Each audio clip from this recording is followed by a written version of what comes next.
रात्री 10:30 वाजताच्या सुमारास राजस्थानचे सीकर जिल्ह्यामधून सचिन गायवाड आरोपी जे 5 मोकामध्ये फरार होता, त्यांना आपले गुन्हे शाखाची टीमने ताब्यात घेतले आहे. आपण गुप्त बातमीदाराकडून किंवा तांत्रिक विश्लेषण करून तिथपर्यंत पोहोचले होते आणि तिथून तिकडची लोकल पोलीसची मदत घेऊन आपण त्यांना ताब्यात घेतले आणि आज इथे आणले आणि कोर्टाकडून त्यांचे रिमांड घेतले आहे. ते सध्या एकटाच राहत होता, तिथे त्यांच्यासोबत कोणी राहत नव्हता.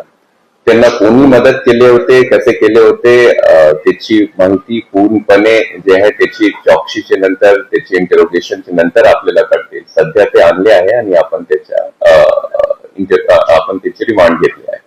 सर सचिन आता आपण ज्यांना ताब्यात घेतले आहे तेव्हा त्याच्याकडे कुठल्या प्रकारचा वेपन भेटला नाही आहे.